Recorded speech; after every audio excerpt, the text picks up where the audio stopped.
liggéey bu am solo déjà jot na ko ci def donc ñu may ko rek moom it mu développé.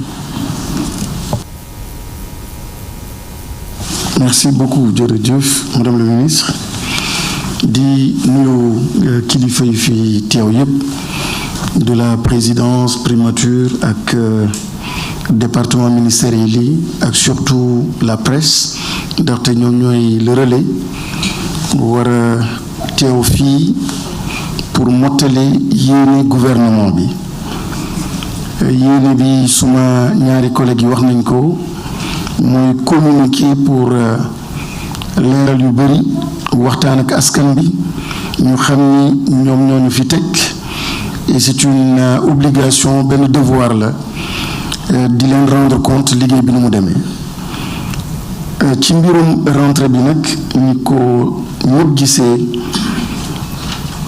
premier conseil interministériel bi gouvernement bi organisé daaw ça portait donc sur la rentrée scolaire ren jii tamit premier ministre organisé ko aussi mu am benn pré-conseil am un conseil aussi interministériel et qui portait sur la rentrée des écoles donc la rentrée scolaire muy wane simplement importance boo xam ni gouvernement bi jox na ko école jox na ko capital humain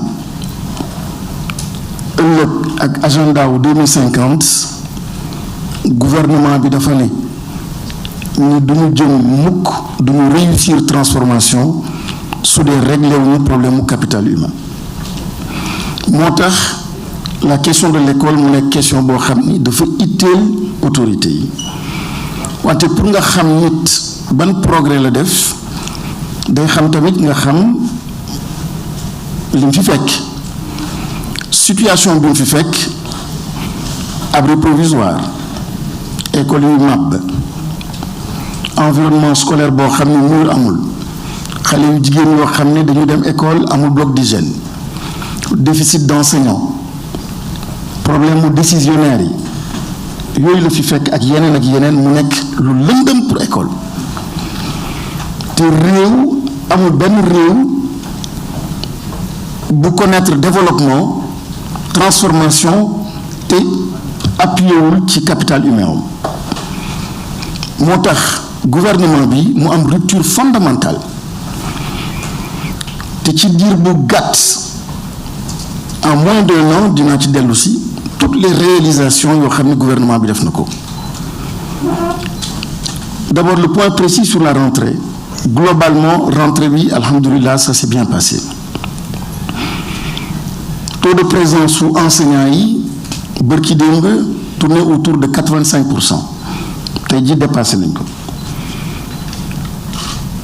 le 8 taux de présence donc des élèves ci biir école yi tourné autour de 50-60%, entre 50-60% en fonction donc des académies tey ji loolu tamit yéeg na te lancé nañu benn appel aux parents et c'est souvent en milieu rural que le taux bi di faible parce que il y a encore les activités champêtres les travaux champêtres ñu ñaan parents yi ñu libérer xale yi pour ñu mën a dellu seen école donc globalement sur toute l'étendue du territoire avec les efforts coordonnés du gouvernement lépp jaar na yoon naturellement suma collègue wax na ko sànq am na par endroit des difficultés liées aux inondations mooy le cas de Bakel am yenn école yoo xam ni nekkul sax ci biir ndox mais dañu obligé jël sinistré yi dugal leen ci biir école le temps dex yi wàcc ndox bi wàcc ñu mën a reprendre donc de façon ciblée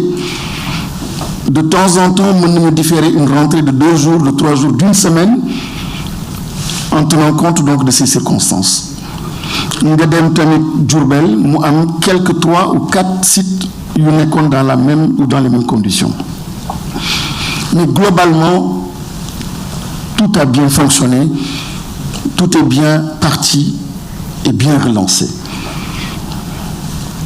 mais fi ma bëgg mettre l'accent mooy pour le gouvernement c'est vrai c'était le 8 ak le 6 pour les enseignants mais au-delà soo leen suivre bu baax le conseil interministériel c'était plutôt une entrée dans un nouveau système éducatif mu am des décisions majeures yoo xam ni gouvernement bi jël na ko benn bi mooy la nouvelle stratégie pour les infrastructures de l'éducation infrastructures scolaires problème bu rëy bi ñu amoon li gouvernement bi seetlu mooy xale su juddoo fenn village plus muy màgg plus muy sori terroiram day am 3 ans 4 ans ou 6 dem ci benn école plus muy évoluer ci ordre d'enseignement yi il est obligé des fois de quitter un village dem feneen nga gis yeneen gox ci yeneen réew c'est une obligation xale bi jàngee ci quartier kooku déjà ci wàllu stratégie en termes d'infrastructure construction yi li fi jàlloon yépp jur nañu erreur bu doy waar ñu corriger ko te ñi nekk ci àll bi xam nañu lu may wax mooy soo amee BFM pour dem lycée souvent département ba département yenn saa yi ngay dem soo amee bac mu nekkaat leneen ak leneen et vous avez vu aussi si je fais la connexion avec l'enseignement supérieur naka nañu nekkee di def maillage pour corriger donc problématique boobu leneen li moom mooy il y a ce que le gouvernement appelle ci stratégie bu bees bi yépp ci conseil interministériel wax nañ ko préciser nañ ko lu mel ni Touba taux brut de scolarisation bi jóg na wante puisque dugaluñu ko ci système bi soo koy xayma da ngay ne dafa faible ñu nar ko corriger dinaa ci dellu si ci assises yi des daara la cartographie des daara mu nekk pour la première fois tamit en un an li ñu mënul woon am daara yi amuñu ko depuis lors en un an gouvernement bi réglé ko aujourd'hui on a une situation précise cartographie bi am nañ ko pour permettre justement au gouvernement après donc les travaux sur les assises ñu mën a adopter donc cette loi là qui est attendue depuis fort longtemps mais mu am aussi des problèmes dans les infrastructures dans une localité comme Touba xalif bi bëggoon ko lool mu topp ko ci suivant orientation yoo xam ne moom moo koy joxe gouvernement bi nekk dans une logique d'écoute et d'accompagnement xalif bi joxoñ gouvernement bi topp ko ci li mu joxoñ parce que volonté bi benn la mooy éduquer et accompagner donc les enfants de Touba les enfants du Sénégal gis ngeen fa le premier ministre tamit et gis ngeen dogal bi mu jël pour justement l'école de Touba selon la vision déclinée par le khalife de Touba mais ça c'est du spécial par rapport aux infrastructures mu am aussi du spécial par rapport à l'inclusion aux enfants en situation de handicap toujours donc dans la nouvelle stratégie boo xam ni lancé nañ ko mu am ay directives yoo xam ne joxe na ko ni yàggul dara mu am des cas bien précis du ma mën a lim lépp mais le cas du Rufisque qui s'est trop vite développé malheureusement la carte scolaire n'a pas suivi Rufisque tey jii Diamniadio conférence bu am lu am fa la il y a des hôtels il y a des habitations mais malheureusement la carte n'a pas suivi et c'est une bombe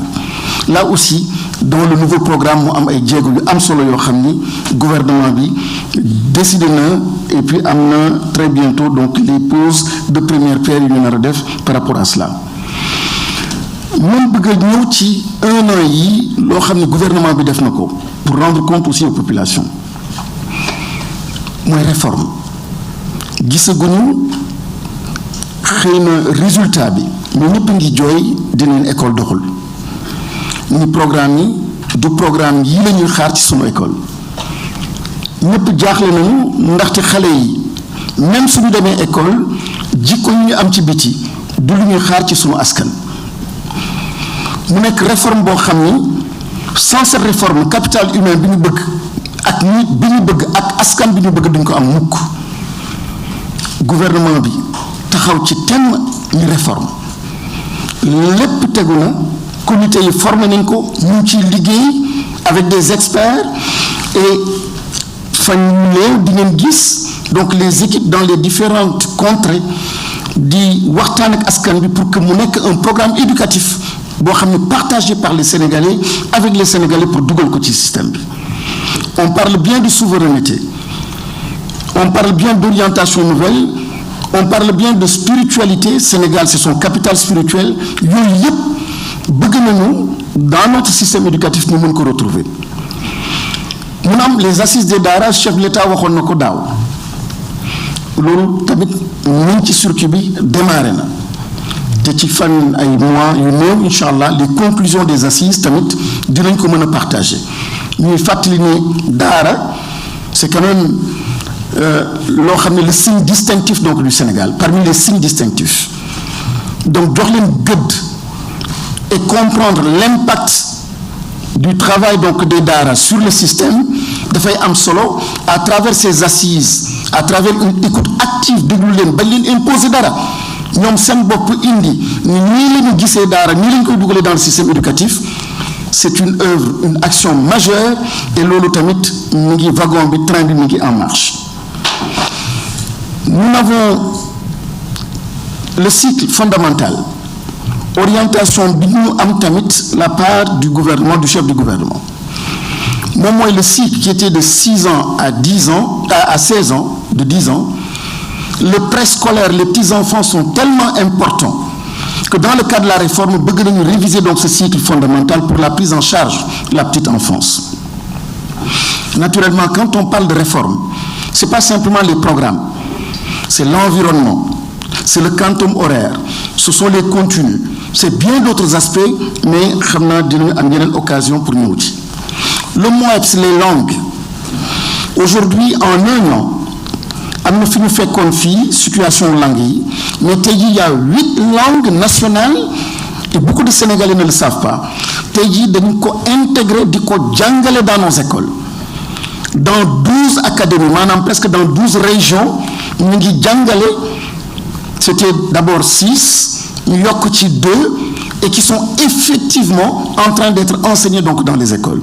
Et ça, c'était l'une des premières directives et orientations yoo xam ne jot nañ ko recevoir dañ ko donc du gouvernement.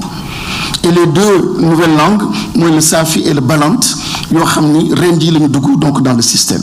Parce que ku wax souveraineté ku wax moom sa bopp la question des langues devient une question essentielle et fondamentale. Pour la première fois xale yi la question de l'alimentation scolaire. Sénégal musul am une politique nationale de l'alimentation scolaire. Loolu réglé nañ ko en moins d'1 an. Nous avons désormais une politique d'alimentation scolaire. Li ci des mooy la directive aussi interministérielle, c'est de voter une loi pour l'alimentation scolaire parce que c'est une question de l'anglais au préscolaire et au primaire. En 1 an, loolu tamit dugg na ba généraliser nañ ko ñu ngi koy généraliser en 1 an. En 1 an, c'est un programme d'urgence pour la résolution donc des abris provisoires.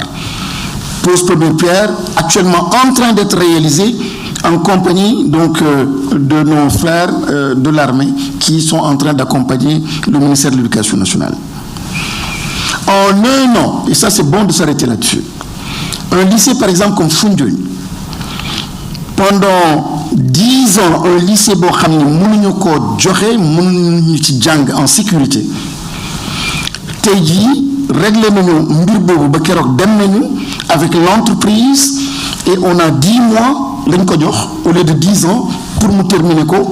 Et li tax ñu jox ko 10 mois c'est que dafa am lycée boo xam ne moo nekkoon commune fii 10 ans mënuñu ko finir mënuñu ko terminer et en 10 mois nous avons pu livrer en 10 mois le lycée de Kounoune contre 10 ans. Et il y a des exemples yu mel noonu, donc beaucoup de lycées, beaucoup d'établissements yoo xam ne réhabilité nañ ko en moins de ci diiru benn at. Ci diiru benn at président de la République lancé benn concept benn programme qui lui tient à cœur mooy NITE, nouvelle initiative pour la transformation humaniste de l'école.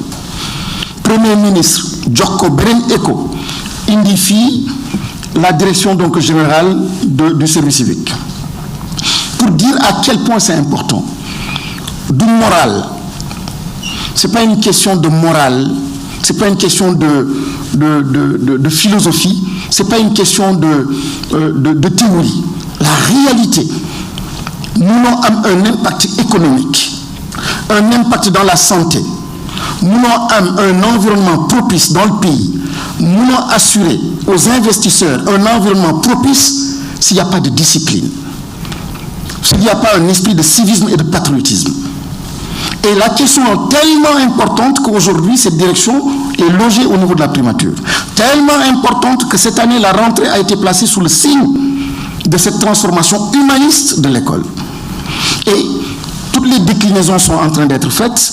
Et dans les différentes écoles, à travers les différents gouvernements scolaires, ils sont en train de vivre donc ce métier-là et cette transformation. Les LINAC, en moins d'1 an, 2 LINAC ouverts, 2 LINAC opérationnels, 2 LINAC qui ont produit des résultats. Mais en moins d'1 an, 12 LINAC qui vont être créés, la pose des pierres du conseil interministériel.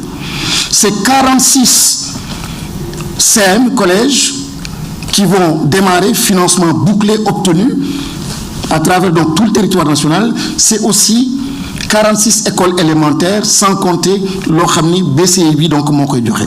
Ça, c'est en moins d'1 an aussi, les actions du gouvernement dans le secteur de l'éducation. Une des directives importantes pour le président de la République, il le rappelait en conseil des ministres il y a quelques jours, c'était le sport scolaire.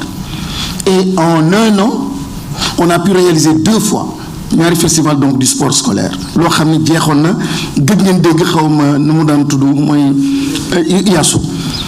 Gouvernement bi indiwaat na ko 2 fois am na. Traitement des arriérés pour enseignants yi 5 ans ñoo xam ni c'est une décision d'avancement. Nomination à des postes de responsabilité fii lañ ko fekk daaw dégg ngeen enseignants yi seen bopp gërëm gouvernement bi 0 passif kooku sax en moins de 4 mois la ñu liquider lépp li doon traîner pendant 5 ans en 3-4 mois réglé na ko et au moment où on se parle amul benn passif amul dara benn arriéré boo xam ni qui est en souffrance lu dul loo xam ne xëy na d'ici 2-3 jours mooy poste OS yi ñu war a signer pour que ñu déployer donc le personnel sortant dans les écoles. Donc tous les arriérés les arrêtés ont été traités. Donc il n'y a aucune lenteur à ce niveau. En tout cas au niveau en ce qui concerne les enseignants. Il y a un aspect, on reviendra là-dessus. Mais là aussi, ce sont des performances du gouvernement du Sénégal en moins d'1 an. Qui pacte social. Et ça, c'est peut-être la bonne nouvelle. Madame le ministre, mais dafa am solo. Nos enseignants, le G7, les syndicats, qui ont posé le problème donc des décisionnaires et qui ont même parlé d'un octobre rouge. Octobre rouge, oui. Notre gouvernement a célébré octobre rouge. Parce que le gouvernement a un brassard rouge contre l'INFIFEC. Le gouvernement a dénoncé la situation donc, de ces décisionnaires. Et en moins d'1 an, l'idée traînait depuis presque une décennie. La décision et la directive a été très claire, moi de vider cette affaire-là avant le 1er janvier. Hier, en Conseil des ministres, dans les prochains jours, le décret sera signé pour aller dans le sens de rendre effective donc cette directive-là. Ça, c'est une excellente nouvelle pour tous les pays, pour tous les enseignants. Donc, nous nous dindi rouge, nous dindi rouge parce que Dieu nous décision. Mais des bartamit. Nous avons sans pacte social. Sans pacte social, ce n'est pas entre le gouvernement en réalité et le monde du syndicat. C'est un pacte, je dirais même national. Nous manquons avec beaucoup de lucidité, beaucoup de générosité pour dépasser donc une situation. Quand je prends l'exemple du ministère de l'Éducation nationale, on nous a brutalement coupé en fait ce qui faisait la singularité de notre système, les langues nationales, le MOEPS. Un programme qui était entièrement financé par l'USAID. Puisqu'il y a un nouvel ordre mondial, tout d'un coup, ce système éducatif qui dépendait par la faute donc de l'IFINECON. Et aujourd'hui, donc, il faut changer, il faut trouver une situation nouvelle. Mais on a trouvé, le gouvernement, régler les questions yoyo, trouver donc les moyens dans un contexte extrêmement difficile pour accompagner donc l'école et accompagner en fait surtout le MOEPS. Je termine avec la politique nationale d'inclusion. Sénégal Moussoukoam, une politique nationale d'inclusion. C'est la première fois que nous avons une politique nationale d'inclusion et demander aux compatriotes en situation de handicap, c'était une demande depuis des années à Mouyoukoun. V3, l'élémentaire n'a jamais été connecté. La question de la gouvernance n'a jamais été réglée. Surtout tout ce qui était élémentaire, aucun moyen en temps réel d'avoir une gouvernance donc, du système. Désormais, en un an aussi, le gouvernement a permis à tous les systèmes éducatifs d'être sur plateforme, donc une plateforme numérique, et qui permet à l'enseignant, qui permet aux parents, qui permet à l'élève, qui permet à tous les acteurs de pouvoir participer à l'effort d'éducation. L'interdiction du téléphone, qui entre dans le cadre de la santé mentale donc, de nos enfants, aussi donc, a été une directive extrêmement importante et qui est en application. 100 000 enseignants en moins d'un an. La formation a été lancée il y a une semaine en IA, l'intelligence artificielle et numérique. En un an. C'est pour dire la fonction enseignante, à quel point l'on peut valoriser selon donc les orientations du chef de l'État et du chef du gouvernement. Le déficit d'enseignants, vous vous souvenez très bien, c'est une situation terrible que nous avons trouvée ici. Mais malgré la situation difficile, c'est un recrutement. Et le seul recrutement, et le premier recrutement qui a été fait par l'État du Sénégal, c'est dans le système éducatif. Ça en dit long sur l'importance du capital humain pour donc le nouveau gouvernement. 2000. Mais au-delà des 2000, c'est cette année 5000 autres qui ont été formés à travers la FASTEF qui vont être déployés donc dans une semaine, la semaine prochaine, donc à travers tout le territoire national. On n'est que presque 7000. Les enseignants sont toujours pleins de problèmes de formation. C'est des quotas de 300 par année. Rendi, pour la première fois, nous avons une formation diplômante universelle avec 8000 enseignants en formation. C'est une première dans l'histoire de la formation des enseignants au Sénégal. Là aussi, c'est en moins d'un an. Nous allons continuer, m'arrêter, peut-être que les questions reviendront, mais pour dire simplement que il y a beaucoup de défis à relever. Situation bien fait que fille, on va commencer à régime bypass, etc. parce que c'est enfermé la question de l'école dans des histoires, école de feu. Mais je dirais, et c'est là le message des autorités. Moi, le système, c'est un système colonial. Une école qui ressemble à ce que nous voulons. Le capital humain que nous voulons produire et former. Il s'agit aujourd'hui de cela. Le président de la République parle de société éducative.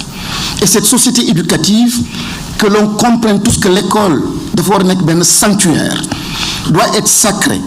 L'école doit être lo xamni ku nek war na ci dugal loxam jappal ci. L'école doit être lo xamni on doit plus concevoir cette école comme étant une affaire de 4 murs et de quelques enseignants. On parle bien d'éducation. Et pour cette raison, les partenaires sociaux sont mes premiers partenaires. Je n'effectue presque plus de missions ni à l'intérieur du pays, ni à l'étranger, sans être accompagné par un secrétaire général d'un syndicat. Parce que je considère que ce sont des acteurs clés du système, ils accompagnent le système et sont les directives que nous avons reçues des autorités pour dire tout ce que vous ferez, faites-le avec les acteurs donc, du système. Encore une fois, merci pour l'opportunité que vous nous offrez et restez disponible pour les questions. Merci beaucoup, Monsieur le Ministre. Sentir nañu passion bi ak xarañteef bi machallah nga xam ne vraiment yow ak sa équipe yéen a ngi ci dox saa su ne ci li nga xam ne mooy njàng bi nga revenir nag ci ay points yu am solo mu jóge ci d'abord directive yi nga xam ni président de la République jotoon na ko joxe ci conseil des ministres bële passé nga xam ni waxoon na ci système éducatif bi nga xam ni dañu ko war a toggaat dañu ko war a tëggaat mais ñu ñëwaat ci directives yi nga xam ni 32 directives yi nga xam ni jotoon na ñëw ci conseil interministériel bi nga xam ni defoon nañu ko fan yi passé donc 32 directives yoo xam ni bu ci nekk comme ni nga ko waxee ministère bi taxaw na ci ba ñu ngi sant yàlla que ubbiteeg l'école bi jàll na ci jàmm même bu fekkee ni élèves yi ñu ngi continuer di dem ca école yi waaye ñu gis aussi corrélation bi nga xam ni am na entre liggéey bi nga xam ni le ministre Cheikh Tidiane Dièye mi ngi ko daan wax sànq ci liggéey sinistré yi nga xam ne jot nañ leen sax dugal monsieur le ministre Guirassy wax na ko sànq ci école yi donc loolu mu nekk situation bu jafe-jafe moo tax il faut que mu am ay solutions structurelles yoo xam ni dañu koy indi te monsieur le ministre wax na ko mooy plan bi nga xam ne dañ koy teg pour abri provisoire ba ñetti am fii ci dëkk bi commencé nañ ko waaye tëggaat li nga xamante ni mooy système bi mais reveniraat ci li nga xamante ni mooy langue yi souveraineté bi nga xam ne moom la ñu woote il faut que ñu gën a gëm suñu bopp moo tax sax dañuy gën a namm comme ni ngeen ko gisee ci conférence de presse bi ñuy wax olof waaye di wax aussi di gën a faral di wax ci langue yi nga xamante ni moom la ñu am suñu dëkk mu nekk suñu moomeel ñu war ci am fierté bu rëy rëy xam naa ni monsieur le ministre am na yu bari yoo xamante ni bëggoon na ko wax mais xam naa question yi dinañ ci revenir parce que dañuy ñëw